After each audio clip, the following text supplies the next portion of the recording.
Днес ще ви покажем родната къща на апостола на българската свобода – Васил Левски.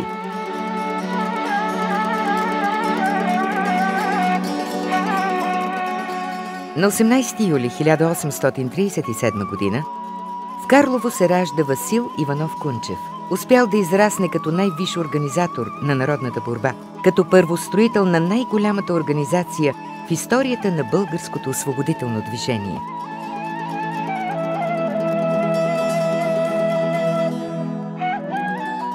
Родната къща на Васил Левски е строена още през 18 век. Необитавана е дълго време и рухва в годините около освобождението.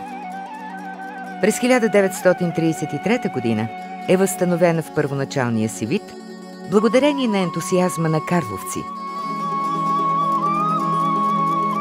Къщата е отворена като музей през 1937 г.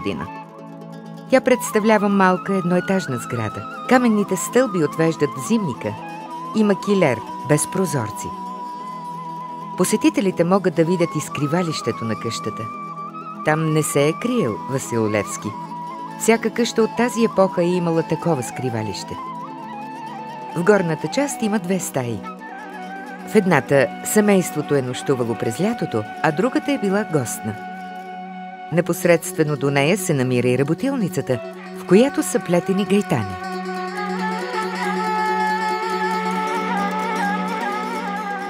През 1935 г. непосредствено до музея е построена експозиционна зала, в която са показани произведения на изобразителното изкуство, които отразяват важни моменти от живота и делото на Левски.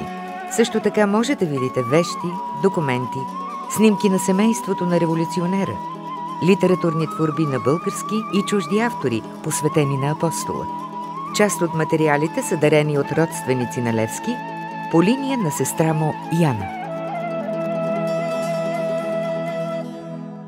Тук могат да се видят още устава на Българския революционен централен комитет, униформата от първата българска легия, знамето на Карловския революционен комитет, основан от апостола през 1869 г.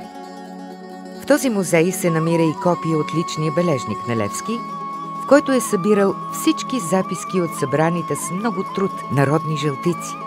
В този бележник е и онова трогателно «Народе» с 4 въпросителни след него, които и досега будят размисли. Какво точно означават тези 4 въпросителни, особено в днешния ден?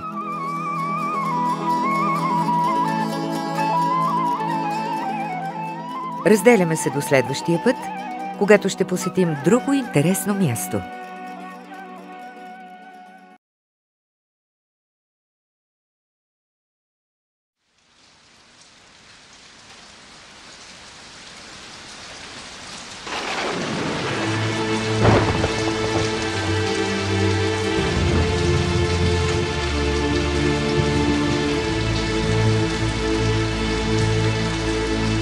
Oh